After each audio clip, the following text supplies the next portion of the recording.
નમસ્કાર, હું બ્રિજેટ Patel, cast foundation મારા ફોર્મનું નામ છે.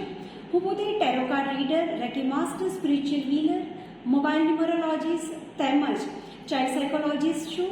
આજે આપણે જાણીશું શ્રાવણ માસની અંદર શું કરવાથી શિવ શક્તિના આશીર્વાદ પ્રદાન થાય છે.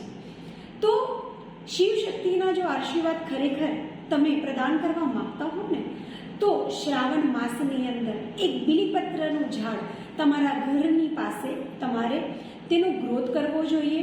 તેમજ કદાચ તમારા ઘર પાસે જગ્યા ન હોય તો એક કુંડાની અંદર તેનું પ્લાન્ટેશન કરી તેની સેવા પૂજા કરવી જોઈએ, જેનાથી શિવજી તમારી ઉપર પ્રસન્ન થાય છે અને તમારા ગ્રહ નક્ષત્રને તમારા ઉપર આશીર્વાદરૂપ બનાવે છે.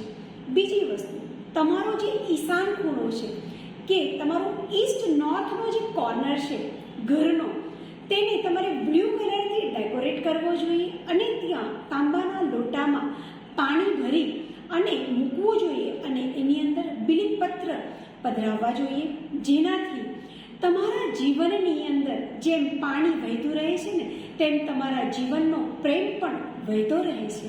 તેમજ શિવ અને શક્તિને કપૂર ખૂબ જ પસંદ છે, તો દરરોજ તમારે હાથમાં કપૂર રાખી અને ઘરની અંદર રોજે કપૂર પ્રજ્વલિત કરવું જોઈએ અને બોલવાનું છે કે આ ઘરના વાસ્તુ દેવતા આ ઘર માટે આશીર્વાદરૂપ છે, આ ઘર શિવ અને શક્તિના આશીર્વાદથી ભરપૂર છે, એવું 11 વાર બોલી કપૂરને પ્રજ્વલિત કરવાનું છે, જેનાથી શિવ શક્તિના આશીર્વાદ તમારા ઉપર રહેશે અને તમે પોતે સ્પિરિચ્યુઅલ વેમાં ખૂબ આગળ વધશો.